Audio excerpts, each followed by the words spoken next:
Hi, my name is Jackie Herigodt, and I'm here to introduce you to an amazing organization called Imerman Angels. So here I am. I am the Director of Programs and Outreach, and I've been with Imerman Angels for almost 9 years. And I like to start with the why. So, why an organization, a nonprofit for so many years? A lot of people come and go in nonprofits, but for me, the organization and the mission speak very personally to me. So, I had lost my mom and my aunt and my grandmother all to cancer previous to learning about Imerman Angels. And once I heard about the organization, I was just so touched and impacted because when I was going through my experiences, I didn't have anybody to talk to about my experience. So I learned about it and thought, I don't want anybody to feel isolated like I did. I don't want anybody to have questions that they felt like nobody could answer. And so finding Immerman Angels was really, an amazing opportunity for me. And I just wanted to make sure that less people had to go through this alone. So, our mission is basically what I was talking about. We envision a world where cancer is not a solitary experience. And what we're doing and how we're making this vision come true is we're connecting people. And it's a one on one personalized connection where whether you're a cancer fighter or survivor or a caregiver or even a previvor, you can get connected to someone who's already been there, done that. And so basically, this person will shed some light and give some understanding and comfort to your experience. And how this happens is all through this organization. We're a global organization, and we're able to really meet the needs of a variety of people. And so I show you this feedback that we've received, and I show you by highlighting these different types of scenarios as well. So I really want you to pay attention. We're not very simple about how we make these matches. We really get and dive down deep. So, for an example, here we have Jordan, who's given us this great testimony about how the organization has impacted her, but also see here where it says BRCA1 previvor. So, a lot of times people at this point still don't know what a previvor is. So, I always like to educate. So, a previvor is somebody who's predisposed to receive a cancer diagnosis. And so they could have a genetic mutation that their family members have already had a cancer diagnosis of, but they are just a carrier at this point of this genetic predisposition. And so they know that somewhere in the future, they too could get diagnosed with a particular cancer type due to that. So a previvor has this additional worry of what it will be like. How can they prevent this diagnosis, or what happens when the diagnosis comes? And so we're able to connect them to other previvors. So Jordan here talks about her experience.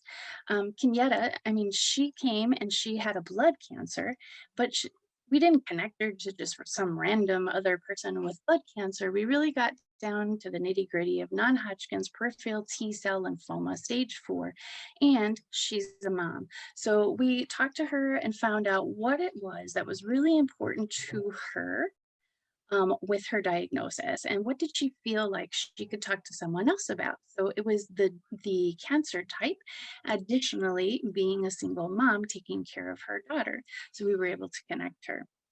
This next one, a caregiver wife with stage 2B breast cancer. So again, talking about the very nitty gritty of a diagnosis and what it was that was important to her. So talking to another wife that's taking care of their husband.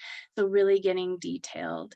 And so we like to highlight how far into the matches we can get and really look for someone that really fits their needs. Now, it's different than a support group, right? Because you can go to a support group and all those people in your group can talk about their experiences, and there's usually like higher category. So example, you could be a caregiver, but you could be, personally, you could be dealing with the cancer of a spouse. And then in that group, there could be caregivers to children, caregivers to their parents, caregivers to a friend. And what they're discussing could have some similarities, but not as specific as what we're doing, where we're matching you identically to another person. And the beauty of it is we're matching you based off of what you have asked for. And so if somebody comes in and they're looking for a very specific type of treatment that somebody's experienced, we will look for that type of treatment. Example, we just matched a woman who was somebody that sought support from us before, became a mentor, and then again became a support seeker because she now was at the point in her breast cancer journey that she was able to start family planning. And so we were able to match her to someone who had a surrogate, somebody who adopted children, somebody who did embryo freezing and was able to have a successful birth, and then somebody who just had natural birth. And so she had the opportunity to talk to many different people about her particular experience. So this gentleman here might be familiar to some of you. He's actually a winner on the show Survivor, but he's much more than that. He's actually a cancer survivor. And so I like to highlight this story because the words are so true. So of course, a celebrity would have many people around them, really talking about, the support that they could give. However, what he says is, I've never been surrounded by so many people who loved and cared for me, but I've never felt so alone. And so to Ethan's point, it's that he didn't have anybody to talk to about his diagnosis and about the experience that he was about to undergo. And that made all the difference after we matched him to someone, and he's now one of our mentors. So a little bit more detail and stats. Everybody likes the numbers. Imerman Angels is going into our 15th year in August. It's very exciting. We're in all 50 states.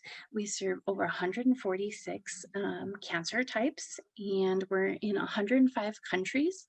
We have over 12,000 mentor angels. So these are the people that want to give back and share their experience. Now, I know most people, their eyebrows go up and they're like, whoa, 12,000, that's amazing. But that's still not enough when you think about all the diagnoses going on the day-to-day and all the different experiences that could happen. So we're always looking for people to share their experience. And now we've matched over 29,000 people in the world to somebody else who's been there, done that. And it's really exciting, but we want to keep going.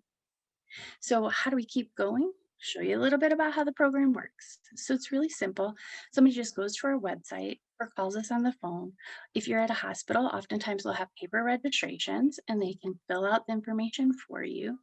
You contact us whatever way and we get your cancer information. And then we give you a quality baseline survey just to see where you are. Then we'll talk to you, and this would be the cancer support specialist, and they'll assess you and figure out what are your needs and prioritize them. Once this happens, we go ahead and put you into the database, and we'll go ahead and start looking for a match for you. Once we've found this match, we'll contact the mentor and we'll ask them, are you available? They say yes or no. And then once they say yes, we do an email introduction typically. And then 3 weeks after the match, we go ahead and send you guys a survey. So it's an automatic survey and it just checks in to see where those people are at with their match. Now, we always encourage people to contact us before or after at any point if they need additional support, have questions, their diagnosis has changed, whatever the situation is, we're always there. We just need to hear from the person.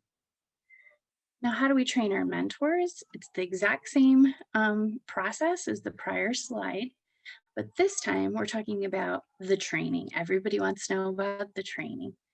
So what we always say is that your bulk of your training really is your experience. We can't train the person on that. And then what happens is we'll talk to the person and we'll give them a Mentor Angel guidebook and a video. Both of these things have been put together from a ton of experience of what we've seen over the years and just some insight from some specialists. And this is a way for the Mentor Angel to feel like they're better equipped to serve their mentee. So after they take this video and they take the quizzes in this video, they go ahead and get certified and we get notified of the certification. So that's very exciting because you can actually print out your certificate and hang it over your fireplace, I always say. Show it off. But we always do want to give clear expectations to our mentor angels and talk about, don't talk about politics, don't talk about religion, and don't talk about medical advice, of course. So they can share their experience, but not give medical advice. Now, partnerships are crucial to our organization.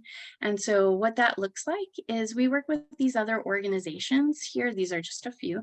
And so, basically, what happens is if you're affiliated with any of these organizations or you're dealing with a specific cancer type, let's say American Lung Association. So if somebody comes to us from American Lung Association, we'll have that conversation about their lung cancer diagnosis. But what we also do is offer them a follow-up back again to American Lung Association. Or if somebody finds us from, let's say, Henry Ford Hospital, and they've had lung cancer, what we can do is then say, okay, you have lung cancer. Would you actually like to have more information from American Lung? And then they indicate if they do, and then we'll set it up so that they can have further follow-up. The beauty of this is really getting the awareness out there of Imerman Angels, but most importantly, it's really to give a more holistic treatment opportunity for the user. So ways to get involved, if you're in Chicago, our headquarters in Chicago, it's really great because we have a lot of local events, so prior to pandemic, but even if you're not, we're always doing virtual events. We also have marathons that are around the world, different locations. So please inquire. These are all different ways to spread the word and obviously raise some funds. Our organization is always free. So to get match, we never charge anyone, but obviously the cost has to be paid by somewhere. So we have these opportunities here to really engage and raise some funds. So how you can help, obviously contact us and share the word. So even if you yourself are not impacted by cancer or have been a caregiver or a previvor, please feel free to share and let other people know about the organization. I have to say that that's our biggest obstacle is people just don't know about us. And it is an issue because when we do have people that have come to us after their diagnosis and when they feel like they can volunteer, way too oftentimes they're saying, I wish I would have known about you when. And we wish they did too. So be a friend and share the word about what we're doing. And if somebody wants to come our way, they will. So here's further information about our organization and many ways to get involved. And if you have any questions, please feel free. My email address is here. So that's Jackie Herigodt at ImmermanAngels.org. And our executive director is Stephanie Lieber. You can also go ahead and text. A lot of people prefer texting. The easy way is the website, and here's our phone number. So thank you so much for listening. And I'm looking forward to helping more people. Thanks so much.